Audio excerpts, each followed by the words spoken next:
Hi everyone, welcome to today's lecture, which is on aspects of a really important movement, at least, in the wider context of the rise of modern art and some shifts that occur around the mid-century. This movement is known as Abstract Expressionism, and what I propose to do today is take a look at some of the key features of Abstract Expressionism through two of the major artists, Jackson Pollock and Mark Rothko, respectively. I can't deal with all of the artists. There were many that were associated with this kind of loosely affiliated group who were working out of New York, who were sharing ideas, such as people like Robert Motherwell, Adolf Gottlieb, Arshile Gorky. The list goes on, frankly. But I think if I, really delve down deep into these two major artists, you can get the major ideas associated with Abstract Expressionism, be able to associate it with kind of the high moment of what we call high modernist abstraction. So kind of this last big major hurrah of moves towards abstraction. Understand something about why this is so important. It was this moment in time in which, for better or for worse, the center of the art world kind of gravitated from Paris to New York, and while it today is kind of dispersed all over the globe, it still, made New York the center for the first time. Up until this point, even some of the very excellent artists that we've been looking at were seen kind of on the world stage as, at best, kind of provincial artists, not particularly interesting, not on the cutting edge. And something changes in this moment. So I want to tell that story. And I also want to kind of put an end cap on modernism. Even though it continues to go beyond abstract expressionism, this is kind of its last big hurrah. So to get us started, I just want to remind us of one of the threads that's so important when we understand this movement. The abstract expressionist artists, by the way, worked, and I'll bring this up again, through the 1930s as younger artists. Many of them, almost all of them, worked for the Federal Arts Project, that arm of the Works Progress Administration, and they were a bit hampered by that, right? This is the age of regionalism, of figurative realism, at least to some degree.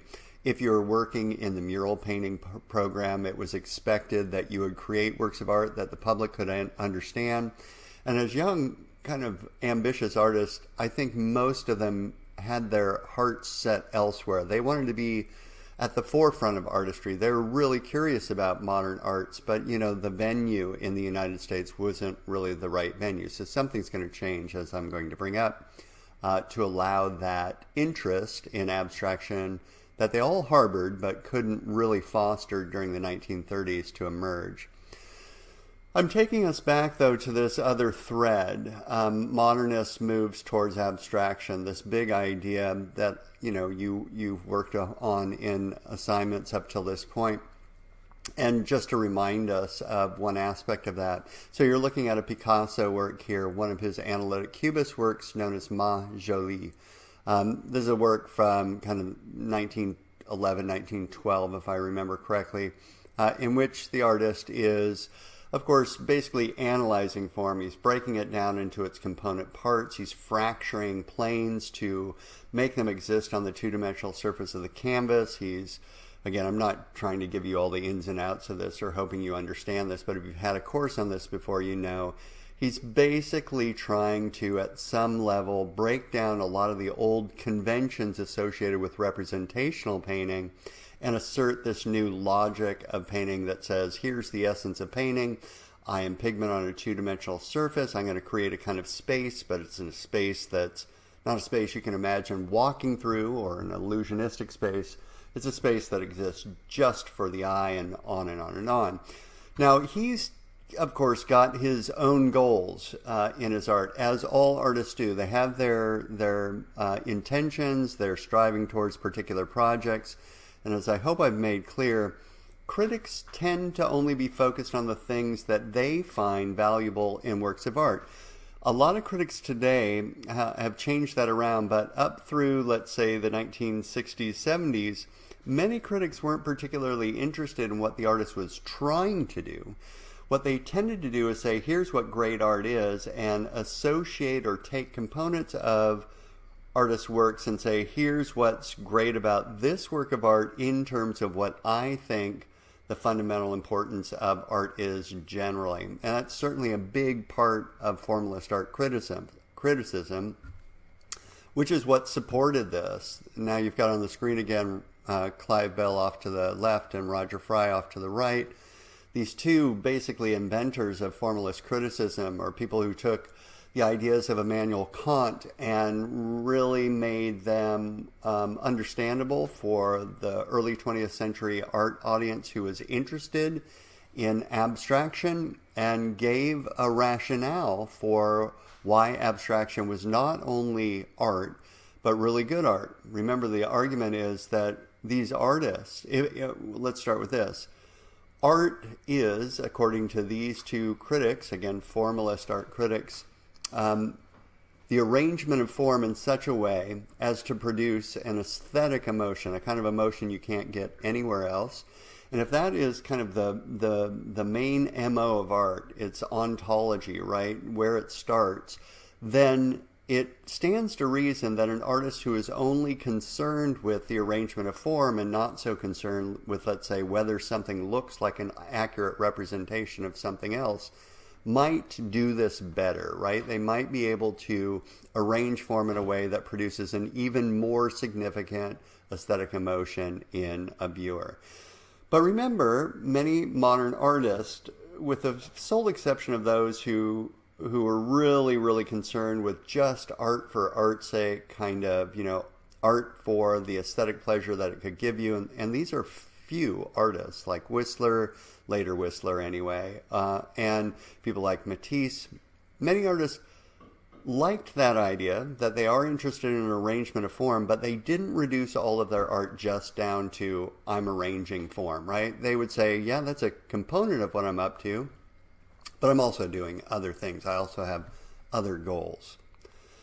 So that's what's going on, at least to some degree, in Europe. That's the big thing happening in the major art centers in Europe, these moves towards abstraction. Now, there are, of course, a whole series of other movements that will occur in the late teens into the 20s, art movements that we, as art historians, call the historical avant-garde, that aren't completely interested in formalism, and I'm talking about things like Dadaism, Futurism, Constructivism, kind of all the big isms, Surrealism to some degree, which we'll get to in a moment.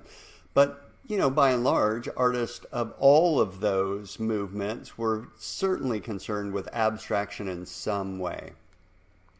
So what's going on in the United States at the same time? Remember, regionalism, basically. There are little fits and starts in the teens and the 20s towards abstraction. It's not particularly supported either by the public at large, even with things like the Armory Show trying to bring people up to speed with modern art, or frankly any of the institutions of art.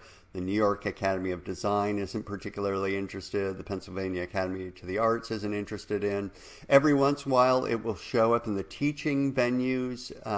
These smaller kind of teaching venues that were around.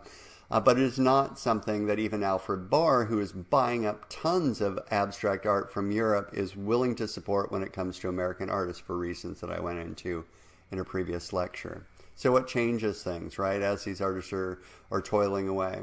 Well, one of the big things that changes it is that with the rise of fascism in Europe and with the rise of fascist aggression, particularly Nazi aggression in Europe, a lot of the artists associated with modern art in Europe will emigrate to the United States. And even today, it's a little bit of a joke if you ask many Europeans, what they know about the United States. They kind of know New York, Washington, D.C., maybe, and Los Angeles. And so these artists end up going to New York along with some supporting figures as well that, again, I'll get into in a minute.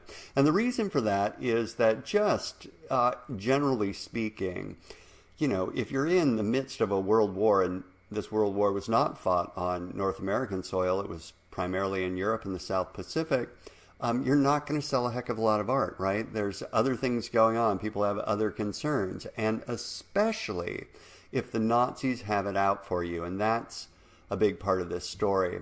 What you're looking at on the screen here is a poster for the famous Untitled Kunst exhibitions by the Nazis. Literally translated means degenerate art exhibitions that started in 1937, and they'll go all the way through until the Nazis fall. There are a series of exhibitions in which the Nazis staged these exhibitions of modern artists. Much of the work that they had in these exhibitions they had either taken from the studios of German abstract artists or the museums, or stolen from Jewish, in particular, collectors, or frankly stolen from all over Europe. And they would put them in these exhibitions hung askew with derogatory labels on them in order to say that modern art was the product of a degenerate kind of racial condition. Most of you know that the Nazis and fascism in general believes that there are superior kind of racial people and degenerate, again, at the level of genetics, people, and that it's the goal, of course, to get rid of the degenerate genes and promote all the Aryan genes in this case. And so what they said is, on the one hand, modern art is the product of these kind of degenerate artists. And on the other hand, what they said was, if you come in contact with it, it can actually influence you or infect you in some horrible way. So stay away from that. Right? Doesn't make any sense at all why they would then stage exhibitions if they seriously believe that. What they are really trying to promote are Aryan, red, classical values that people like Hitler really thought were, expressions of the Aryan people. So they stage these exhibitions. They're going out of their way to lock up modern artists, to steal their work, to basically, stop them from producing art. Even card-carrying fascist German artists who were abstractionists were not allowed to continue to work. They lost their studios, they lost their collections, they lost their teaching jobs. In other words, long story short, if you're in Europe, it's not a great place to be as an artist, especially if you're a modern artist. This is the lineup, by the way, for the Untitled Kunst exhibition in Munich, if I remember correctly, where this venue was. And you can see these are scandalous successes. As soon as you say, look at all this crap, of course people want to go to see it, just like the famous Salon des Refusés in Paris in 1863. And this is what it looked like inside. This is the Dada wall. Again, they would hang together works by the clinically insane, what they thought were degenerate, primitive cultures, African mass and so forth, right alongside the modern abstractionists, and make correlations, like these people are degenerate. In the catalog itself, they actually put together basically portraits created by abstract artists alongside photographic portraits of people who had like Down syndrome, and say, don't they look the same? Therefore, this is the product of these people of inferior genetics. What they, of course, liked was, and this is a flotilla that was, this entire kind of parade was created to inaugurate the opening of what was known as the Neue Deutsche Baukunst, the new German house of art that was to house all the great art of the Aryan people, including much of the art that they had stolen from Western Europe. And this is, believe it or not, what they really liked. I find this thing awful, but whatever. So, again, long story short, you're in Europe. You are an artist just in general, or a cutting-edge modern artist, or doing something that might anger the Nazis or the fascists. You want to get out. Remember, very quickly, the Nazis took over much of Western Europe, only, of course, not getting to places like Russia or over to Great Britain. So France was taken over very quickly, Belgium.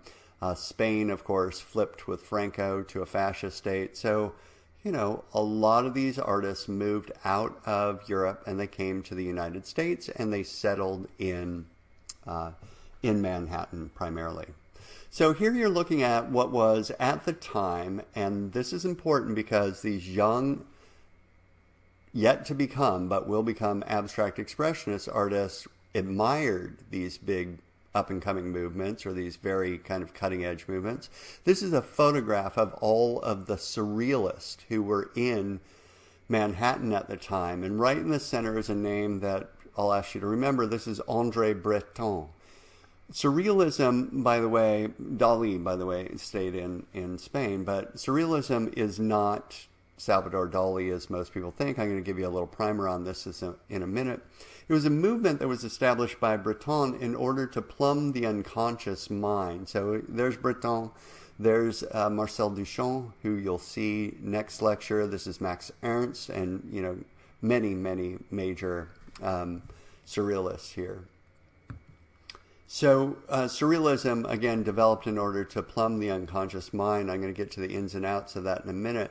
But before I do, I also want to say, it's not just modern artists showing up in New York starting in the late 30s that gives a shot in the arm to the American art scene and really impacts and influences these younger artists who are toiling away in the Federal Art Project.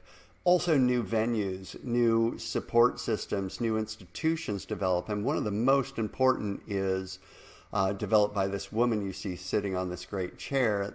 That's Peggy Guggenheim next to Max Ernst, who she was married to. He's of course, German surrealist artist who was formerly a Dada artist, at least for the extent of the war. She came back from Europe. She had tons of money. She was a major, major supporter of the arts. So she's going to sit out the war basically in New York, and she opens up what's known as the Art of the Century Gallery, which is actually 4 different galleries in one space devoted to modern art, to showing contemporary modern artists, to showing contemporary American artists, and so forth. And she will end up, and this is important, having that infrastructure to support a movement.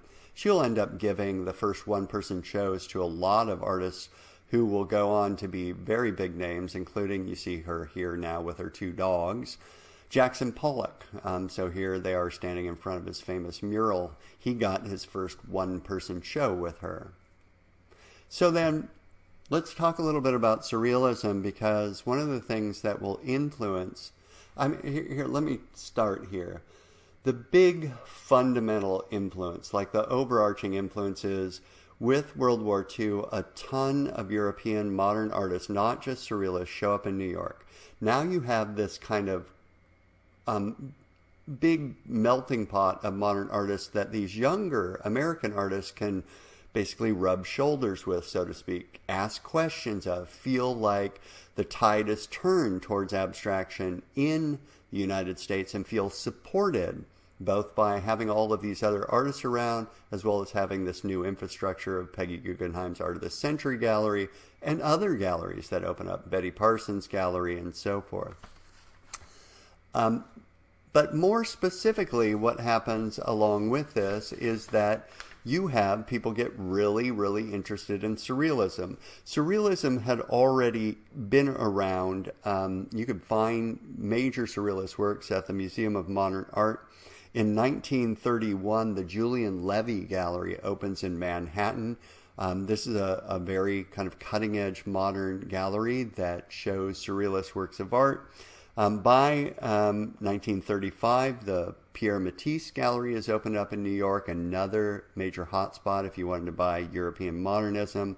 And in 1936, and remember, this is all happening during the moment of regionalism, a very important show opens at the Museum of Modern Art called Dada Surrealism and Fantastic Art, that allows these young American artists to see this work firsthand. Again, by the late 30s, there's this kind of crescendo of all of these artists in town, new venues opening up, and the ability to ask questions of these major surrealists. So more specifically, sorry, to get back to this, what is Surrealism about? It's not just about Dali and melting clocks, of course. What you're looking at here is a work by André Masson, which is called Portrait of André Breton, who was the leader of the Surrealist movement. And what you're basically looking at is something that illustrates what Surrealism was interested in. Surrealism was interested in plumbing the unconscious mind. Remember, until the end of the 19th century, and Freud starts talking about an unconscious or subconscious, no one even thought of this aspect of human being consciousness, that you had an entire component of your mind that wasn't directly available to consciousness, that was nonetheless pushing you around, right? You had these unconscious impulses, these secret little desires or loathings or fears or drives that were to some degree controlling you. Now, André Breton was originally a member of the Dadaist movement, and when that fell apart in 1922, he was searching for another kind of avenue to explore the irrational components of being a human being and being in the world. Irrational just meaning beyond the rational. And he had, during World War I, actually been basically a psychiatric medic in the war. And he had learned Freudian ideas in order to treat people who had what they called then shell shock syndrome, which today we would call post-traumatic stress disorder. And so he knew about how, all of these fears or these traumas that you can have can get seated deep in your unconscious and have major effects on us. And he thought, well, here's a good job for an art movement, right? We can explore the subconscious or unconscious, get to know something about what's in there, and bring that out in our art so that other people can see that and learn something about the unconscious mechanisms of the mind. So what you're witnessing here in this illustration is, if you follow my cursor, on the right-hand side over here, we have the sleeping Breton. His eyes closed, deep in sleep, in dream, or in meditation, where he is in contact with the contents of his unconscious. And over on the other hand, here you have the wide open Breton, very architectonic or rectilinear geometric kind of fashioning of his face with a little polyhedron form here, which is a reference to rationality. Because what Surrealism wanted to do was bring the irrational, meaning the subconscious, up to consciousness and fuse it together with the rational mind to create Surrealism, which literally means on top of realism. The two brought together to allow humans to really understand all aspects of human consciousness, right? Specifically, though, the component of the subconscious they were interested in is something that Freud called the id. And if you remember your kind of psychology 101, Freud divided the unconscious into three component parts. The id is that boiling cauldron of primal desires and fears and drives, these things that are unchecked by any kind of censoring of the rational mind.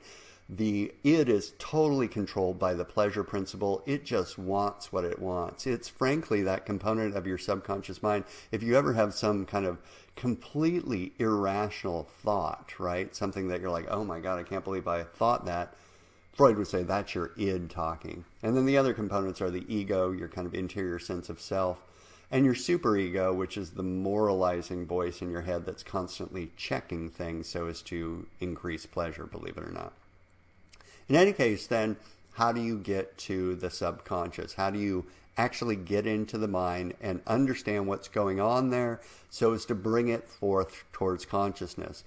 Now, the Surrealists did a ton of different things. Breton was actually a writer, and so he did things known as the exquisite corpse, where he would write he would put himself, first of all, into a deeply, almost hypnotic state so that he could allow the free reign of his subconscious to just kind of play out on the page, and then he would write whatever would come to consciousness, fold the page over, turn that over to one of his friends who could only see the last little part of the sentence, who would then be sparked into adding something to that, and they would go back and forth with this until they had a poem or a passage that somehow, they're called exquisite corpses, would be directly related to the subconscious of these two authors. Writers did that.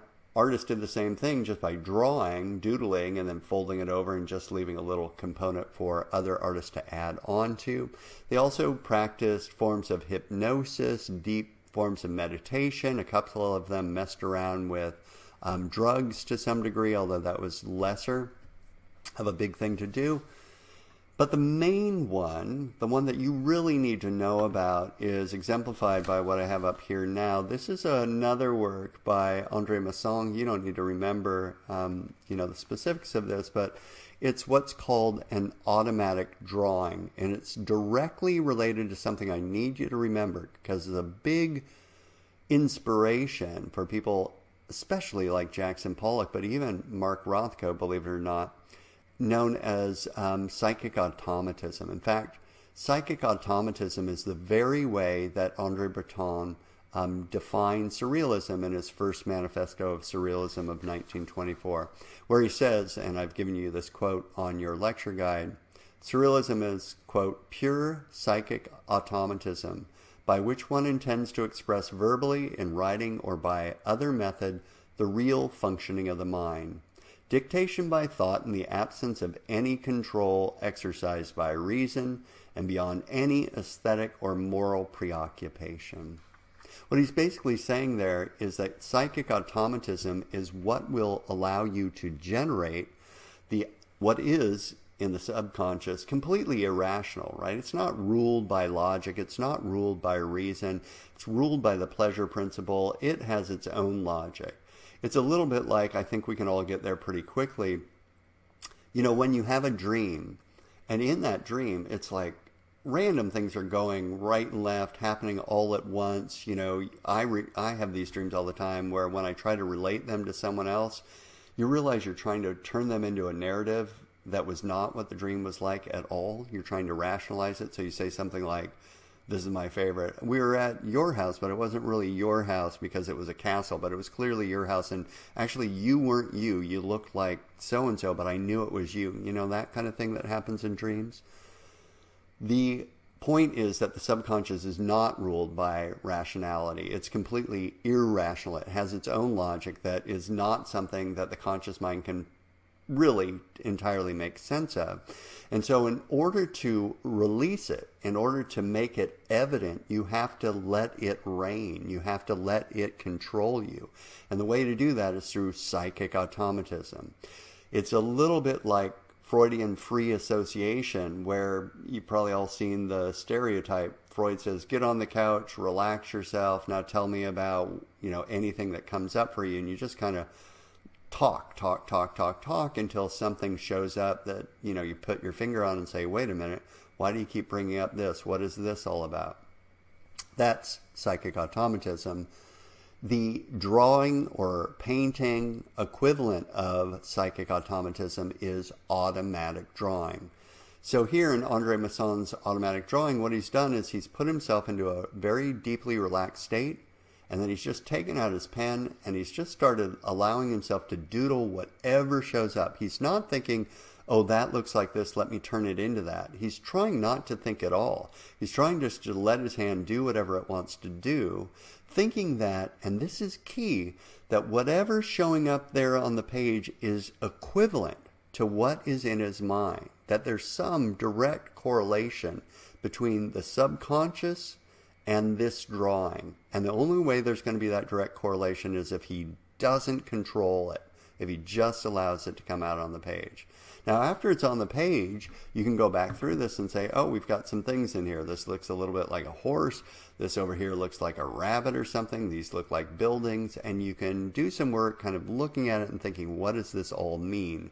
But in the production of it, no control at all. Again, key thing that will influence the abstract expressionism is this idea of psychic automatism and the artistic equivalent, which is known as automatic drawing.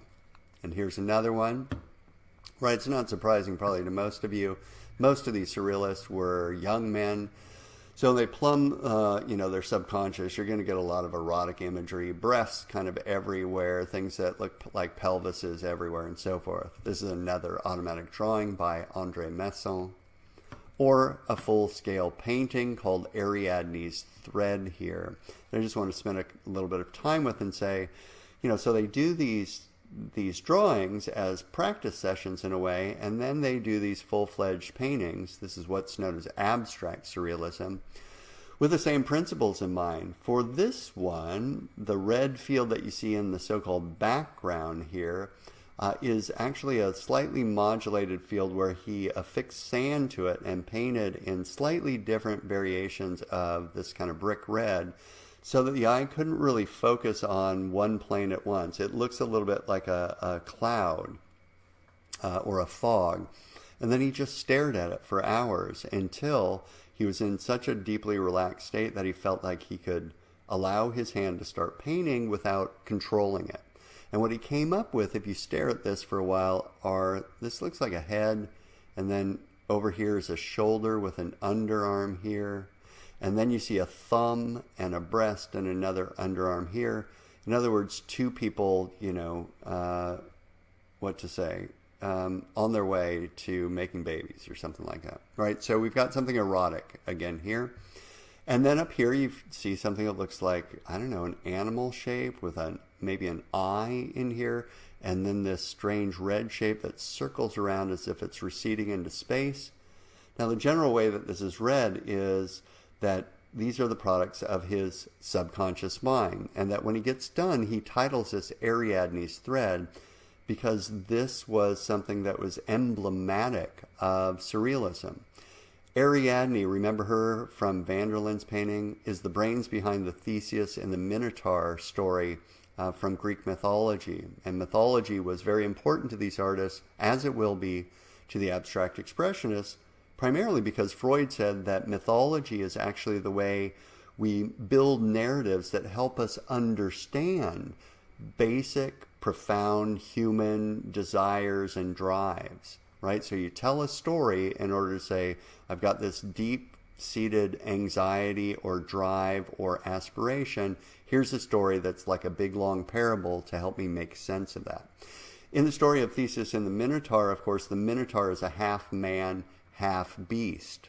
And this, for the Greeks, was always a symbol of the animal passions of humanity, our desires. For Freud and for the Surrealists, the Minotaur represented this need to fuse the human with the irrational or animalistic, unconscious, that id that controls us all.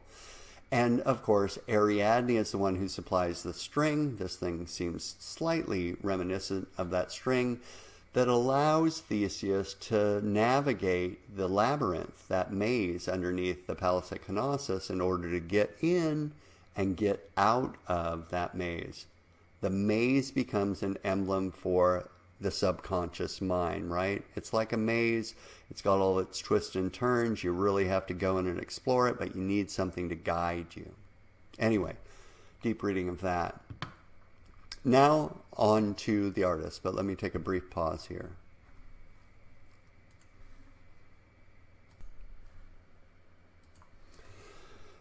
Okay, so on to the artist then.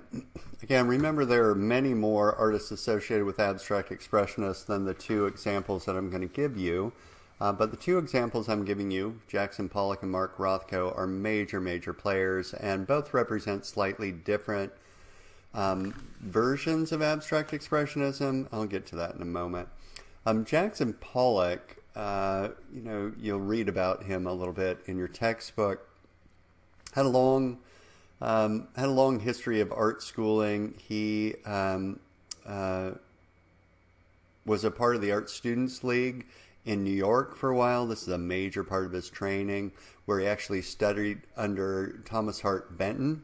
And at that stage, he's doing things like this. So this is a work called Going West. It's from 1934-35. So right at the midst of the height of regionalism in the United States.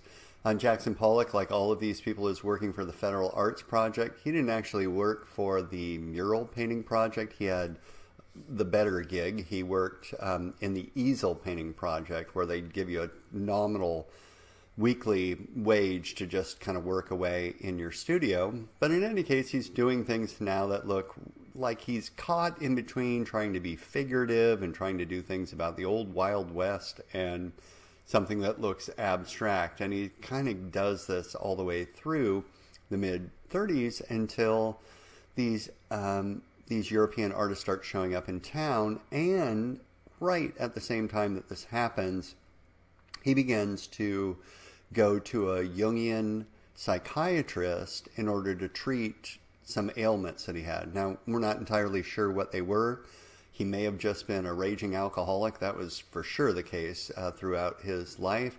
But he tended to go through kind of these polarities, ups and downs. And so some friends suggested he go see a therapist. Now, he was hardcore, kind of macho dude, so he wasn't going to do that, except for the fact that this therapist was a Jungian.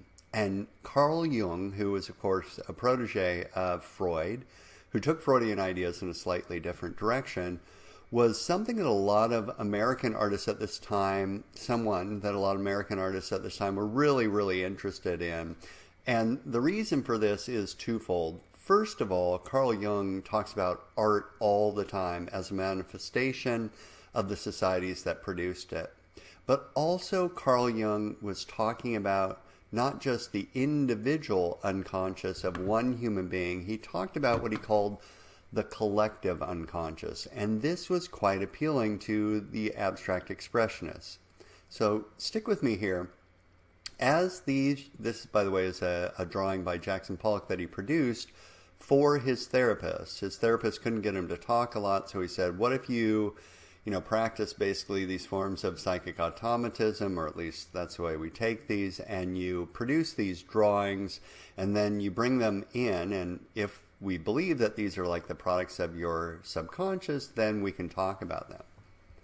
So stick with me again. The American artists and Americans have always been interested in social utility in art, or at least is the big thread that we've been following, that kind of realism that's at work in in the American conscious in some degree.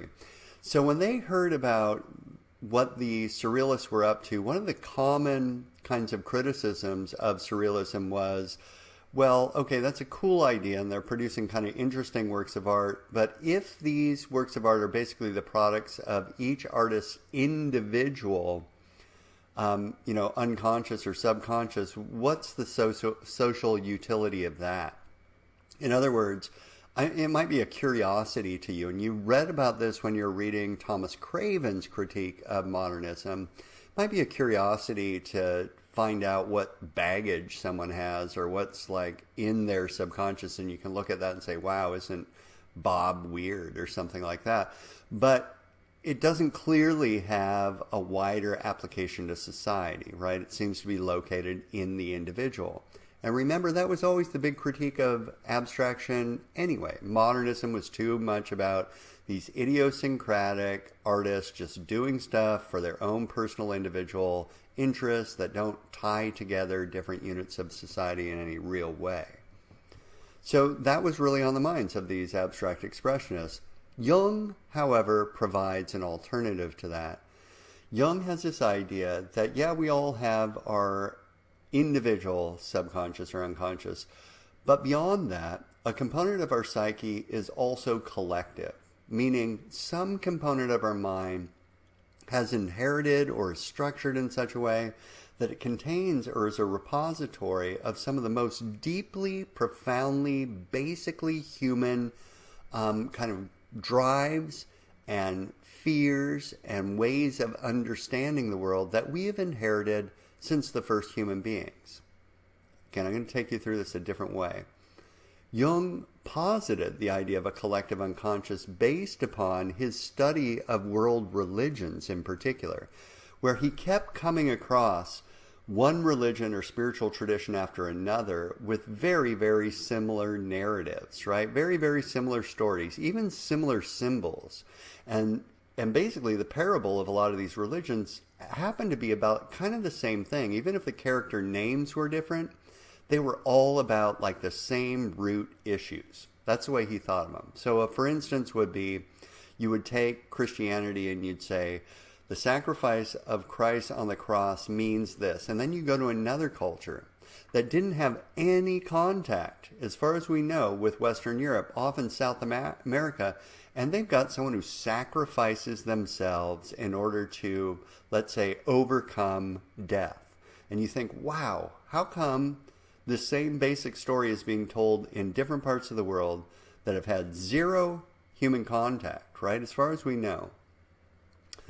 And yet they're all kind of the same. And Jung said it's because somewhere deep inside of all humans are these basic human drives that find their way into the world in various forms of representations that are quite similar due to the fact that our psyche has something that's collective. It's shared in common among all human beings, regardless of their ethnicity, their geography, what time period they lived in. I mean, this could go all the way back to the earliest human beings.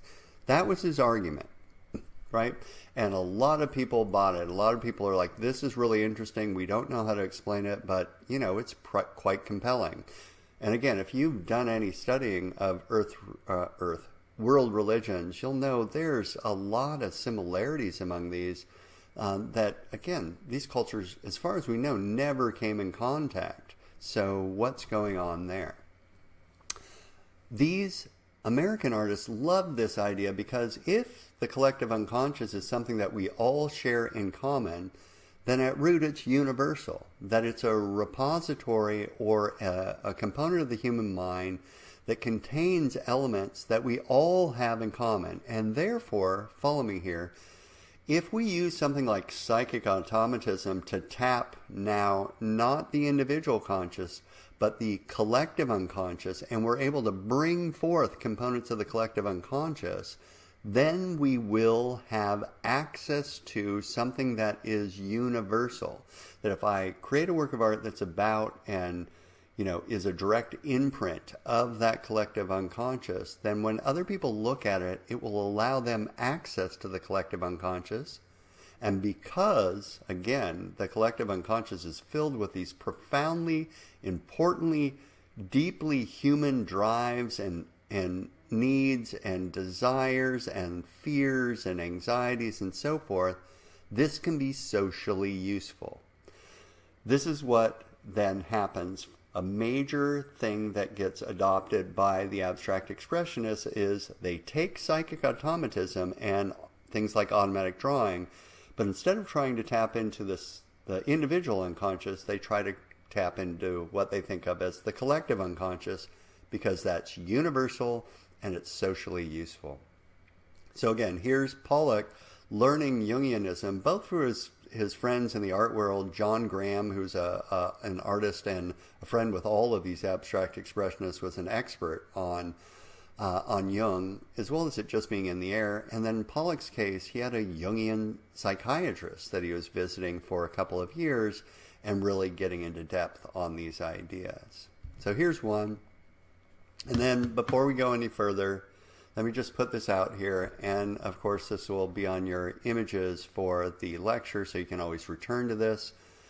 I want you to know and be able to explain this in your writing assignment, what the general goals of abstract expressionist artists were, and attach these to Clement Greenberg's ideas, this major critic that we'll get to.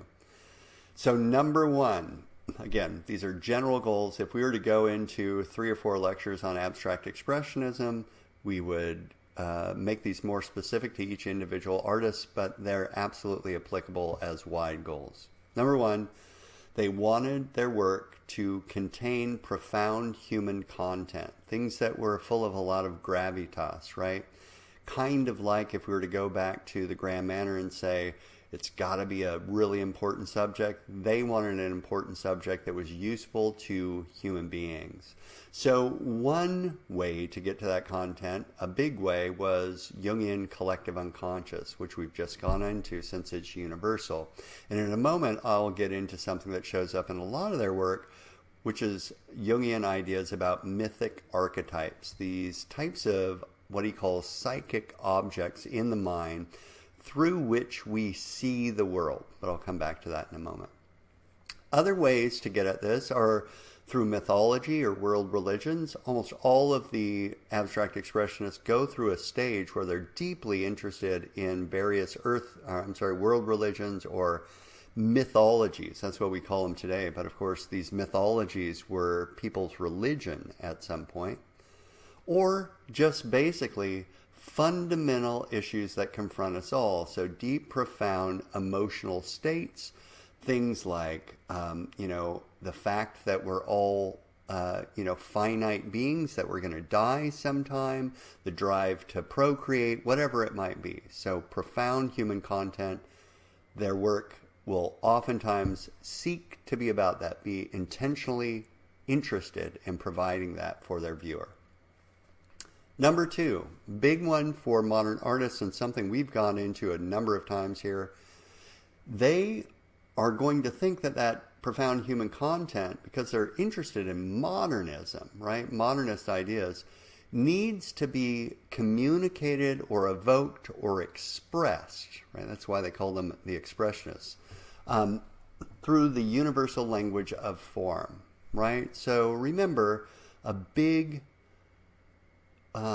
promoter or explainer of these ideas was Wassily Kandinsky and his Über das Geistige in der Kunst, or the concerning the spiritual in art, where he said, and was trying to work out, listen, a certain kind of line and its quality will affect us this way, a certain kind of color will affect us this way, and all of that is affecting us beyond societal or ethnic conventions. It's a direct phenomenological impact on us, so that if you see red, symbolically you might think love, but at a deeper psychic level, it's directly impacting you, and thus is universal. This was a huge aspiration of modern artists, of course, for the direct impact of the formal elements.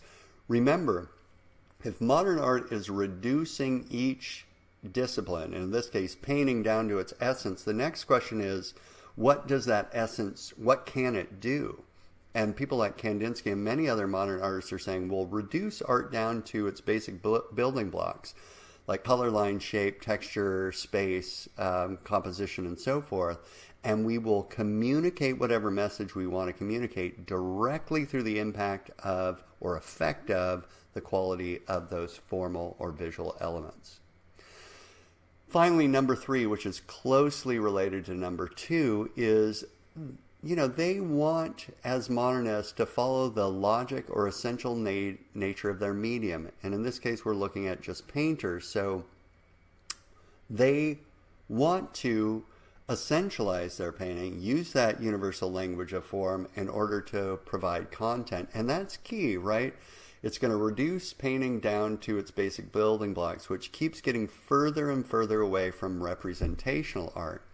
Now, the formalists, of course, are the ones who really focus on the, complete abstraction and the idea that those abstract elements are the basis for all works of art. But I need to make clear to you, even though Greenberg, who is the major supporter of abstract expressionism, was only interested in formalist questions, the abstract expressionists themselves did not want their art just reduced down to art for art's sake, right? They wanted it to have profound human content. They wanted to communicate something through those formal elements. But they also believed that paring down art to its essential or basic elements and communicating through its own logic, two-dimensionality, form itself, and its impact, was the way to make painting even stronger. So these all come together in their works of art. Or so they hoped. But they don't get there all at once. This is a work by Jackson Pollock called Male and Female from 1942. Now he is moving, if you think about what he was doing 8 years before this, much closer to abstraction. He's obviously deeply influenced by Jung here, because male and female refers to two of the major archetypes in the collective unconscious, the anima and the animus.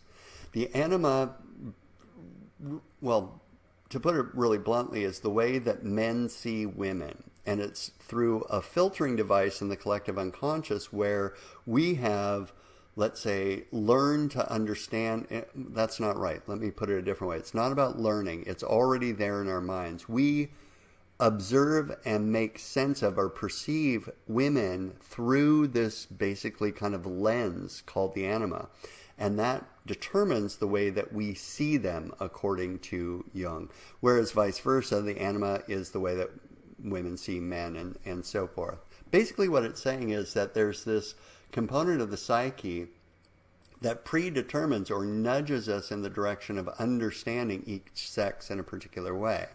The anima and the animus, though, are also part of every human being in some way. So it's the way that, for instance, men understand their feminine side and women understand their masculine side. And according to Jung, for what it's worth, these two things need to be integrated in a healthy personality. And that's actually what you're looking at here. It's a rough illustration of that, right? So look over here. This is, the anima. It's the feminine. And why? Well, because he's used, and this is why it's not quite where he's going to end up being. He's going to progress beyond this. It's because he's using conventions. He uses big, beautiful eyes with big eyelashes to represent femininity, or the swell of a breast here, or the swell of an abdomen, or an emphasis on what I presume to be a kind of, female procreative organs or something like that sort. Everything over here is curvilinear. Everything over here is kind of a softer form. He's using conventions to communicate the idea of the feminine. As he goes along, he'll get rid of eyes, he'll get rid of things that are representational, and he'll just use color and line in order to supposedly directly communicate through the universal language of form. And then over on the right-hand side, you see the masculine, right? The animus. This is things that are rectilinear, things that are stronger, bolder forms, apparently made up of some kind of, equation here, although as far as I know, my math's not great, but this doesn't add up to anything. So maybe it is accurate to men. I don't know. In any case, he's using, again, conventions, right? There's nothing specifically about men that associate them with the rational, with the mathematic, or with, powerful rectilinear forms. He's needing to tell us that through something that is part of cultural conventions. And again, the point here is, at this stage, he hasn't got to the universal language of form. He's still using symbolic conventions from a particular way of understanding the world.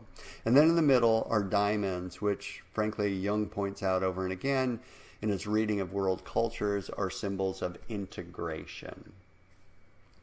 So this is what is often called the myth-making stage of the abstract expressionists, and they all go through it at slightly different moments in their career, usually in the late 30s through the early 40s, and then they get to what's usually referred to as their mature style, where they break through to complete abstraction.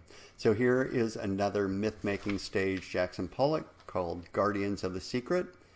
Same set of ideas, right? He's got two figures that look like totemic figures on each side, slightly shamanistic, something that looks like something out of an illustration of some medieval culture, guarding what looks like maybe an altar with all these, they look like language, right? They look like pictograms, and then down below it you see a wolf or a coyote down here, and you can even start to make out different shapes that he has lifted out of a culture that he was very interested in, Native American cultures in the United States.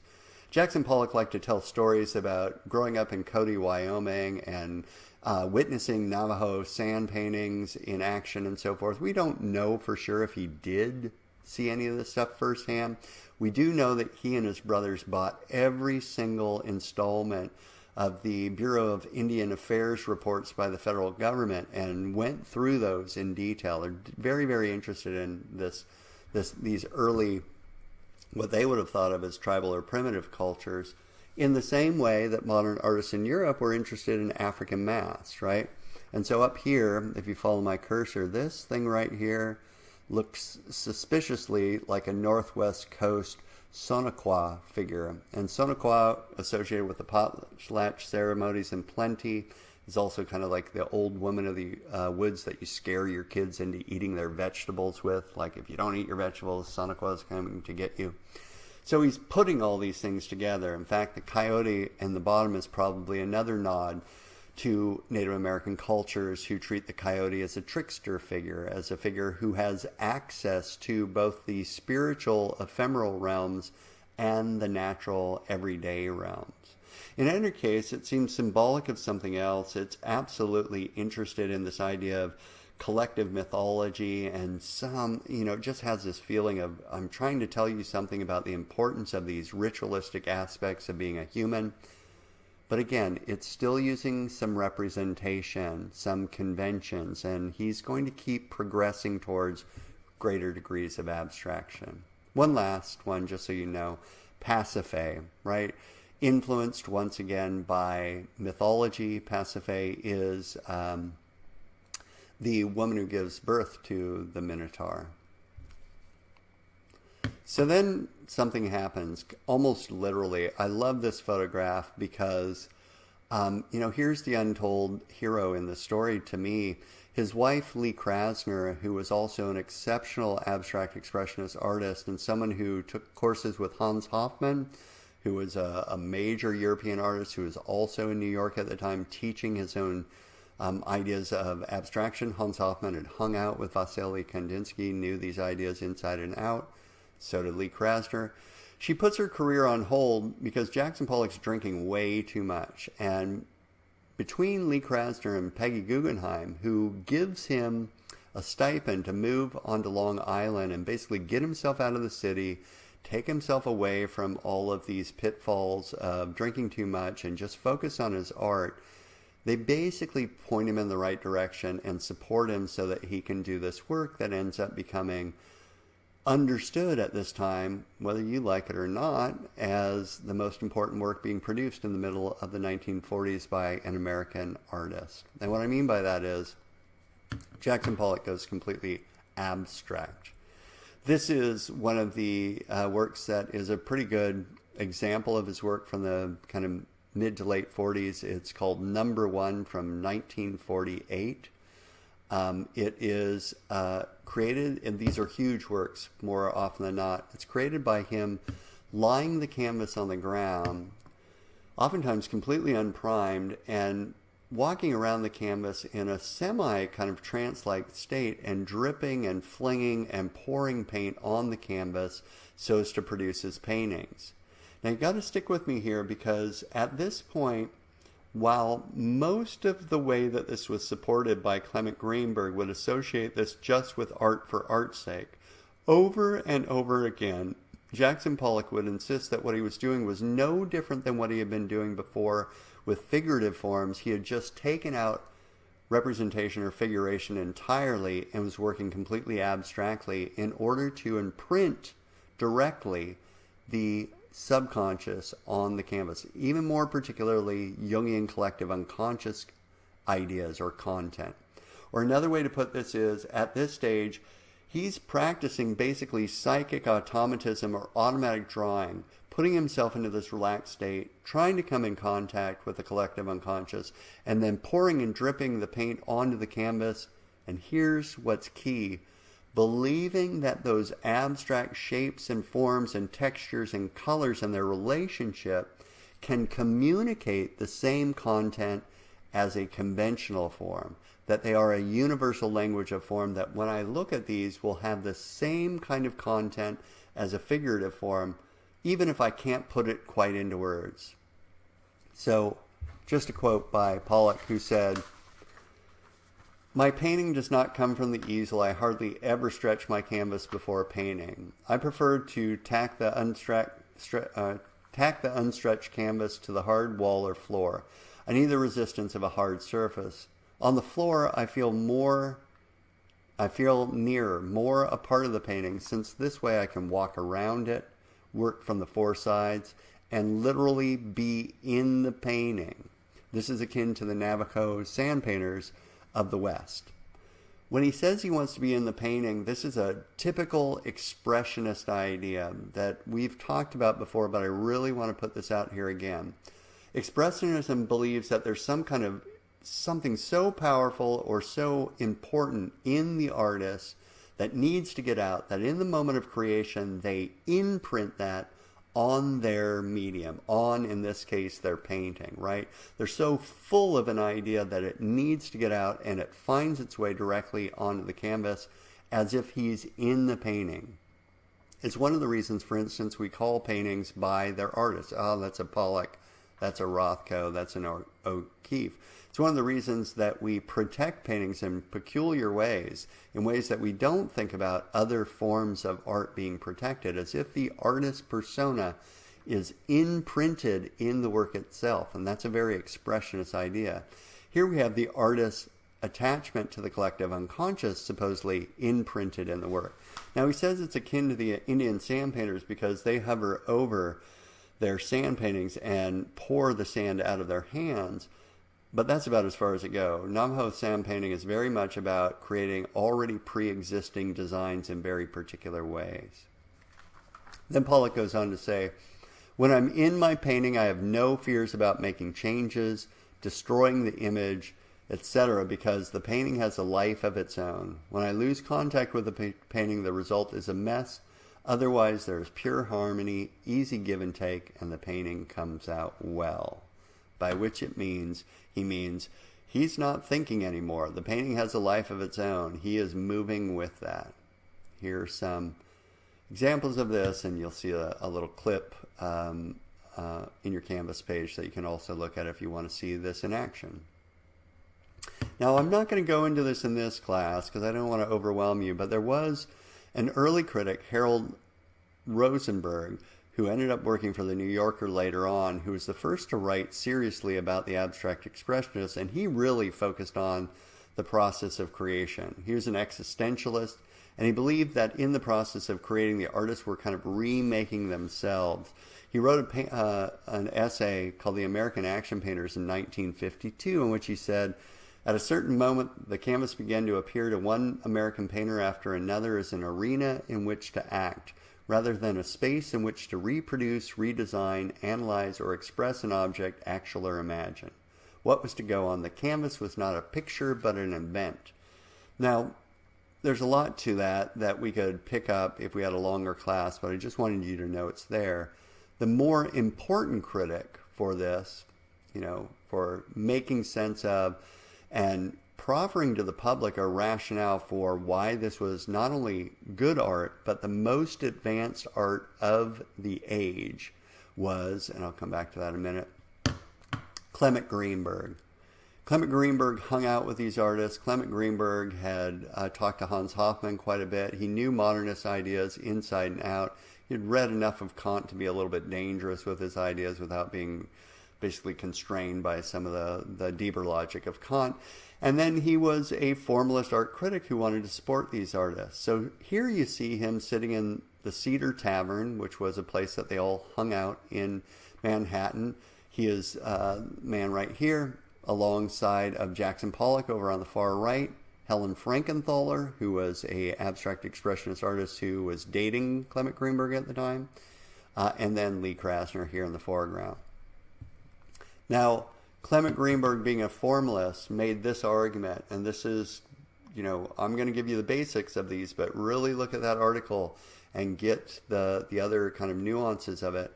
He said basically modern art for ages has been moving. Let's say we start this with Edouard Manet, and then people like Cezanne, and then people like Picasso, and move all the way up. He said modern art has been progressively moving towards essentializing the medium of art to make it stronger. And it's been doing this for a long time, and now the abstract expressionists are the most advanced artists along this long trajectory towards essentializing art. The major quote of Greenberg, and if you can get this, you've got the heart of his argument, is that he said, "The essence of modernism lies, as I see it, in the use of the characteristic methods of a discipline to criticize the discipline itself, not in order to subvert it, but to entrench it more firmly in its area of competence." This should hopefully sound familiar, right? We're essentializing painting to figure out what the essence of painting is, not to break it down, but to make it better, to say all of these things that painting has been doing so far that are not essential to painting, take it away from its area of competence. What it is, at essence, according to Greenberg, is a two-dimensional surface and the delineation or the kind of representation of that two-dimensional surface. It needs to be ruled by that two-dimensional field that is the basis of all painting. If you reduce it down, as we've been saying before, painting becomes a two-dimensional field covered by pigment, right? That's where it goes. So here's a work by Jackson Pollock called Autumn Rhythm, a little bit later work, one of his so-called black paintings. And hopefully I can explain some of the things that are going on here. Now, we already know, again, Pollock wants to seek things that are profoundly humanly important, right, through world mythologies, the Jungian collective unconscious. He wants to use the universal language of form, and now he's completely abstract. So he's getting there, right? Just color and light and shape and texture and composition and their interactions are supposedly going to communicate the message of the work. And he's reducing art down to its essence. It's just a two-dimensional field covered with pigment. It has no representations outside of itself. But it goes even further than that. So let me give you a few more ins and outs of Clement Greenberg's argument. If you're Clement Greenberg, you're looking to say why each successive painting is pushing painting one step further towards essentializing painting and thus making it even stronger as a modern painting. He, of course, starts with the premise that is at root of all modernist criticism, which is you only judge each medium by the rules of that medium, right? So that's called medium specificity. You judge painting by painting. You judge sculpture by sculpture, photography by photography, architecture by architecture, and so on and so forth, right? Don't take rules or essences or logics that are associated with another art form and try to apply them over here. And likewise, as an artist, don't do things in your art form that might mix or cross different media rules or logics or essences. So what is the essence of painting? Well, two-dimensionality and the delineation of two-dimensionality. But let's go further with this. How does this work exhibit that? Well, a couple of terms that Greenberg used to associate Pollock with a certain compositional format that was very progressive, very modern, right? Very much in line with the logic of painting was to call these all-over paintings or polyphonic fields. And what he means by that is, think of this. If painting is a two-dimensional field, then anything in a painting that says, I'm more important than other parts, as with, let's say, a focal point in a classical work of art, is breaking a fundamental essence of painting. It's a field. As soon as you say, look here first, look here second, this is more important, you're disrupting that idea of all-overness or polyphonic field, meaning multiple different places of interest. And notice how you use phonic again, associating it with music and the idea of art for art's sake, which again is not something Pollock was particularly interested in, but if a powerful critic is saying, this is great work of art and here's why I think why, and it doesn't quite line up with your intentions, you're going to take it, right? You're going to be like, that's not exactly what I'm doing, but if he's making me more popular, that's important. And then finally, another thing, so you can see this, right? It's all over, it goes to the edges. It responds to those edges. There's no point that seems more important than other things.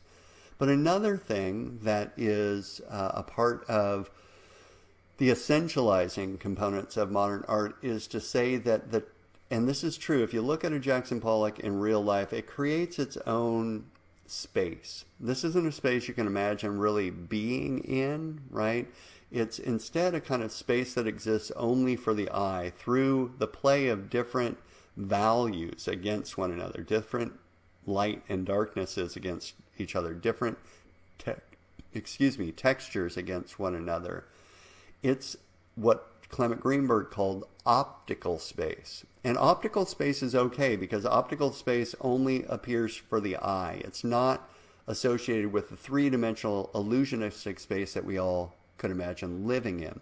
If this work created an illusionistic space, Greenberg would say, that's not okay because it's pointing outside of itself. What painting needs to do, what all art forms need to do, is point only inward. Anything that points outside of themselves is a no-no. Anything that points inward makes it even more modern. And for Greenberg, this generally meant more strong in terms of painting. So then, again, Greenberg, the essence of modernism lies, as I see it, in the use of the characteristic methods of a discipline in order to criticize the discipline itself, not in order to subvert it, but to entrench it more firmly in its area of competence. Modernism is key here, right? He's a formalist-oriented critic. He believes that these artists are at the forefront of modernism. He is compelling enough in his criticism to get other people to believe, wow, these American artists are in the lead, when it comes to high modernist abstraction. And here are the components of that. Medium specificity, opticality, polyphonic field are all over painting. Right? So imagine writing an essay in which you explain, on the one hand, the goals of Pollock or the goals of Rothko in relation to their paintings, and then attach Greenberg's ideas to those. This is, by the way, Blue Poles, a later work that he did, in which he is doing the same kind of thing, skeins of painting all dripped over with these big, broad kind of poles structuring the whole thing together. Now, in the very, very late 40s, early 50s, he has a huge turn in his art, moves away from those all-over drip paintings back towards figuration, and does work like this just before, frankly, basically getting drunk and wrapping his car around a tree and killing himself in 1956. This one's called Portrait and a Dream from 1953. And if it looks suspiciously like that work that I started us with, the André Masson portrait of André Breton on the right-hand side, and then over here looks like an automatic drawing, it kind of is, right? It's him returning to some of the things that deeply influenced him before he had that breakthrough. And by, the late 1940s, partially, well, not even partially, in large part because of the convincing argument by Clement Greenberg that this was worthy of paying attention to. This made, this was really, really great modern art, and that now we had some modern artists associated with Abstract Expressionism who were the most advanced abstract artists in the world. It started to catch on slowly but surely. So here is a page from Life magazine, in which it's 1949, in which the title is he the greatest living painter in the United States? And while the article brings in parts where it's slightly skeptical of this, he's starting to get this really wide attention, as are the other abstract expressionists. The other major artist that I want to go into here is Mark Rothko. And since you already have the general kind of goals of abstract expressionists, and by the way, Rothko's off on the left-hand side. Clifford Still, who is another abstract expressionist artist, is off on the right, and then Rothko's wife behind them. I'm going to go through this relatively quickly and then pause on one of the major works or installations that will count as one work here. Rothko, like Pollock, goes through his own kind of early stage of figuration. This is a work that's called The Subway Scene, where he is dealing with modernist abstraction, but he's still very figurative. He was also a part of the Federal Arts Project at this time. He also goes through his myth-making stage, where he gets very interested in particular in Greek mythology, which he sees as representing deep human drives, deep anxieties, deep longings, and returns to them figuratively in works like this, Antigone, or this one called Omen of the Eagle. Both, by the way, are based upon the trilogy of Aeschylus, which is a series of kind of false moves and lots of revenge and so forth. Where he still has, again, he's doing the same thing as Pollock. He's trying to reach into his collective unconscious, bring forth those contents, and create works of art that will communicate those deep, important human, profoundly human contents to a wider public. But he's still using figuration, isn't he? A little bit later than Pollock, Mark Rothko starts to create his signature style, which represent, which are represented by things like this. This is his ochre red on red. Rothko works are almost always just titled after the colors that you see. He didn't want to give you titles because he didn't want to reduce his work to literary content. He wanted you to stand in front of them and have them evoke or express something to you that came from, again, the same place. His tapping into profoundly human content and now communicating it through the universal language of form, pure abstraction. For Rothko, over and again, he'll talk about profound human emotions, and he would put himself into these very, very relaxed states, stare at his canvas for hours, and then allow himself to start creating these works of art, which are, you can see this, almost like clouds of color that are quite effective. When you stand in front of these, whether or not he's communicating to you exactly what he was thinking, you're certainly going to feel something. They're very, very evocative to a lot of people. Now, just so you know, some people call Jackson Pollock's form of abstract expressionism gestural abstract expressionism because it looks like it's created through gestures. And Rothko's work, as well as many others, is called color field abstract expressionism because it looks like a field of color. Now, Clement Greenberg loved this. He saw it as the next stage along that evolutionary path towards greater degrees of abstraction. However, Rothko didn't think of his work as reducible to art for art's sake, right?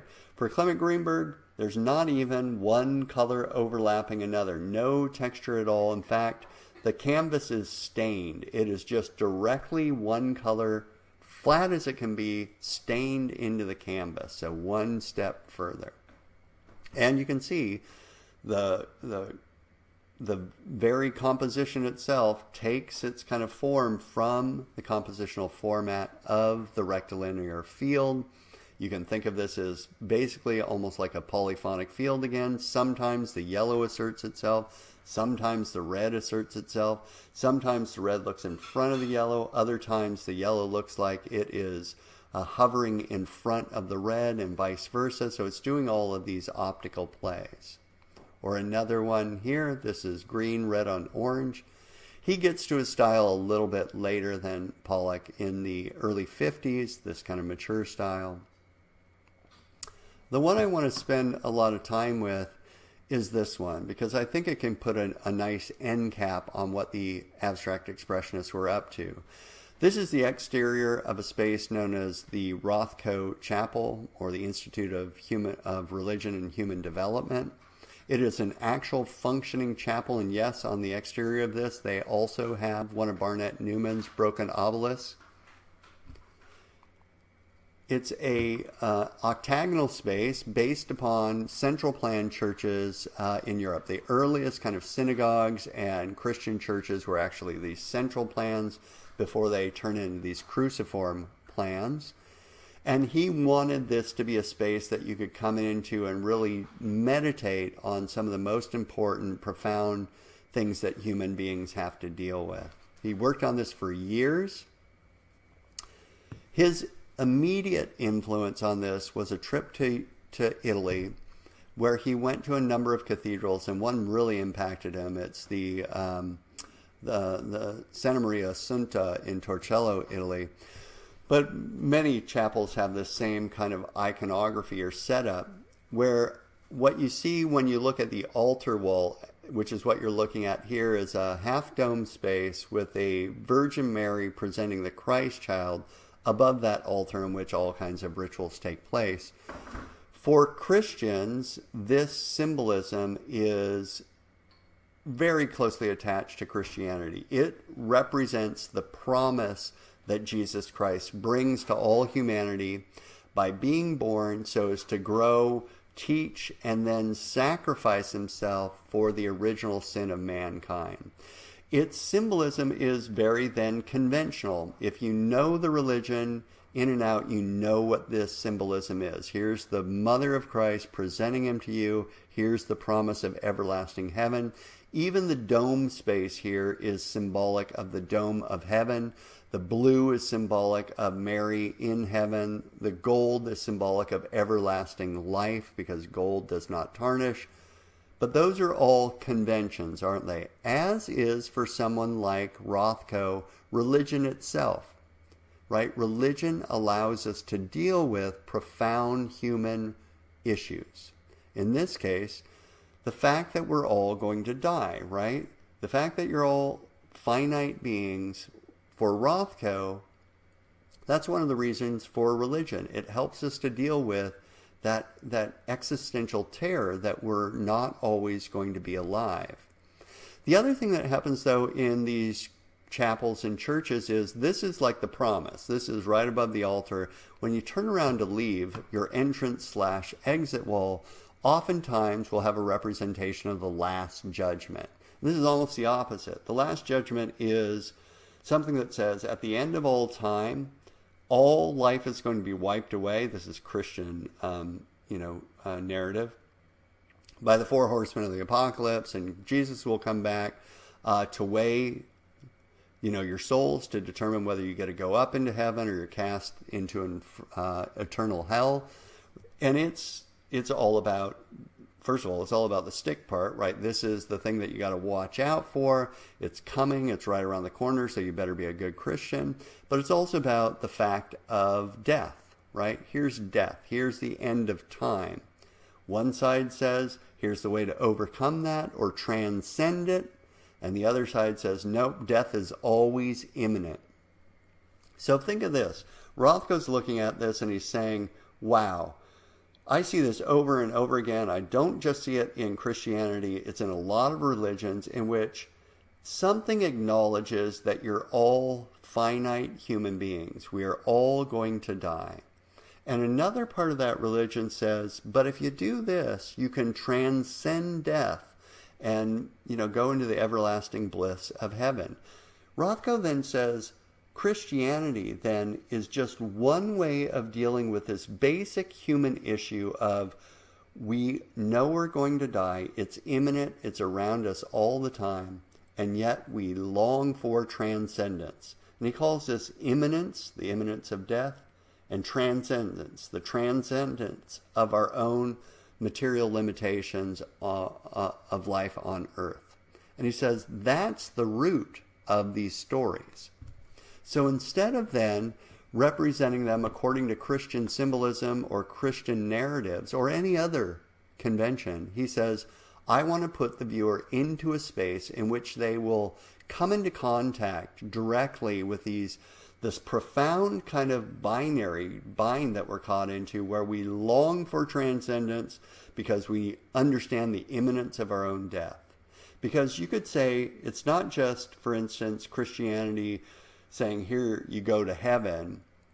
It's other things we do in life too that respond to the fact that we're not going to be around forever. For instance, just a couple off the top of my head. A lot of people have children to pass on their genes, right? To live through the life of their children. Or how many people want to make a mark on the world, right? Write a novel, create a work of art, something that lives after you're dead. Or frankly, just live in the minds of others after you die. Have some kind of positive impact on the world so that you continue to live, transcend your actual death. Right? It's profound. It's a huge part of us being in the world. So here's an interior shot of the Rothko Chapel that gives you a sense of the scale of it, but the color's all off. And here is a shot that gives you an idea of the color a little bit better. Now, when you walk into the space, the wall that is associated with, let's say, the apse wall or the altar wall of a Christian church shows you 3 paintings. It's actually 5 paintings, but one's a triptych, 3 paintings in one, which is a little, nod to religiosity, and then 2 angle paintings that look like this up close. And in real life, these things are amazing. They're about 12 feet tall. They're these fields of a kind of purplish, dark blue that has been applied to the canvas with a very, very dry brush going up and down over and over until it creates these amazing modulated fields of color that look a little bit like if you're looking way off into the distance and it's raining out there, you know, that weird texture that you get of looking at storm clouds raining off into the distance. It looks a little bit like that. And they fill up your field of vision because there's 3 huge ones in front of you, 2 off to your side right here. And so when you walk up and get close to them, all you can see are these fields of purple. And the effect for everyone is basically the same. I went to school to get my master's at Rice University in Houston, where this is located, and on days that I needed to get away from doing all the work that you have to do, I would go in here and sit, and I would watch other people, and every once in a while talk to them about their experience. And it's kind of the same over and again, which is when you get up close to these, they fill up your vision, and after about 30 seconds, not joking, if you get a chance to see this, please do, they start to breathe. There's this kind of optical effect that occurs because of this modulated field of slightly different values where the entire surface looks like it's undulating. And then you feel like you're almost caught up in this cloud. It's really exhilarating.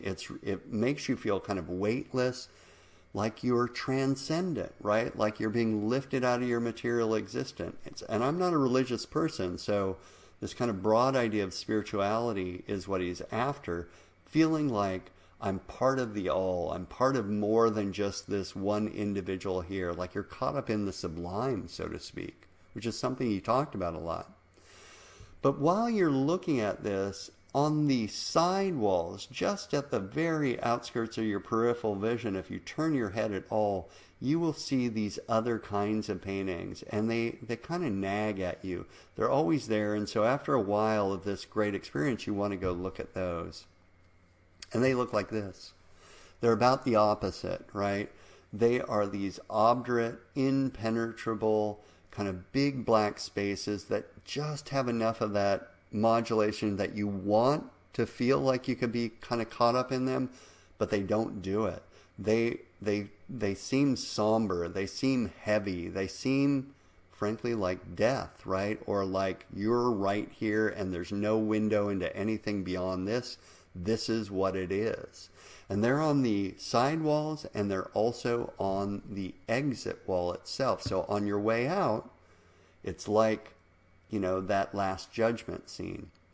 Or another way to put it is, just to make sure we know what I'm talking about, this is kind of the same set of ideas that show up in that Christian church that influenced him, but now he's trying to get at that content through abstraction and our experience of abstraction so that we can witness and kind of think about the fact that we long for the transcendence of getting beyond the earthly realm into some kind of, eternity, or feel connected to something bigger beyond ourselves.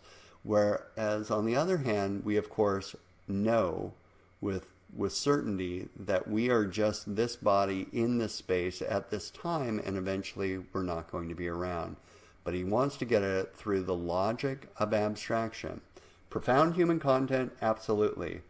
Communicating through the universal language of form, well, that's what he's absolutely trying to do. And then Greenberg would come along and say, this is exceptional when it comes to reducing painting to its essence, getting it down to its basic building blocks, right? Understanding this as the most advanced form of modernism. And while Rothko would say, yes, I'm trying to reduce it to its essence, he would say, in order to communicate my message more clearly, not art for art's sake. As a matter of fact, he took a swipe at Clement Greenberg in one of his most famous comments where he said, hey, I'm not interested in relationships of color or form or anything else, by which he means in itself. I'm interested only in expressing the basic human emotions, tragedy, ecstasy, doom, and so on. And the fact that lots of people break down and cry when confronted by my pictures shows that I communicate those basic human emotions. The people who weep before my pictures are having the same religious experience I had when I painted them. And if you, as you say, are moved only by their color relationships, then you miss the point. So there you go, Greenberg. Anyway, I hope you've enjoyed today's lecture, and let me know if you have any questions.